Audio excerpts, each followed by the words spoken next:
Recently, I've been obsessed with moon's watches. I got a Mercury, I got Mission to Mars, I got the moon phase, then I got the dark side. They were super fun, bright, playful, lightweight, and then there was this one.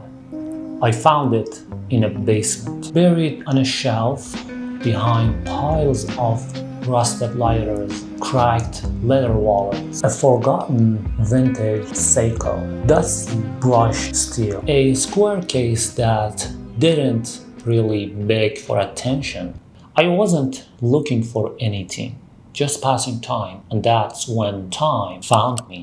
I picked it up expecting nothing, just another piece of vintage debris. Then I gave it a slight shake and it moved with me. The second hand jumped alive after who knows how many decades of silence. It still had a heartbeat.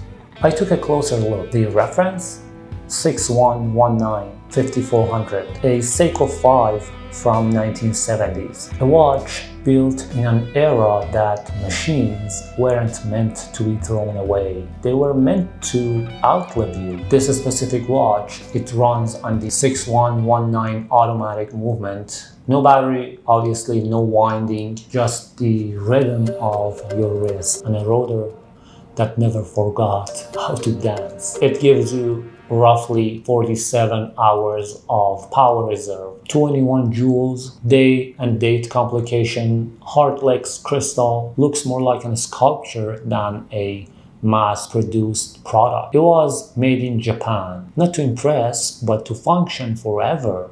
This wasn't just a moment, it was a confrontation, because here at home, I had a drawer full of plastic watches. Don't get me wrong, they were fun, colorful, clever, but in that moment, they all felt empty.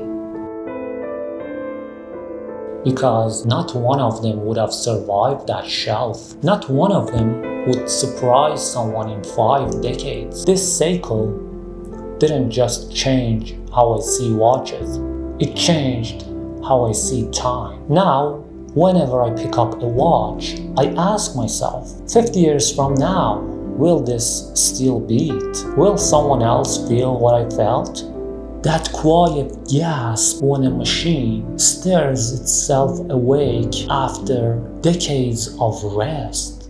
We chase trends, we chase new, but this watch didn't need to chase anything. It endured, it survived, not because it was flashy, but because it was built with soul, with intention to last, with intention to be passed through generations. Maybe we're the same. Maybe the goal isn't to be loud or fast or even fashionable. Maybe the goal is to be resilient, honest, still ticking when no one's looking, to show up decades later and still surprise someone, still matter, still move.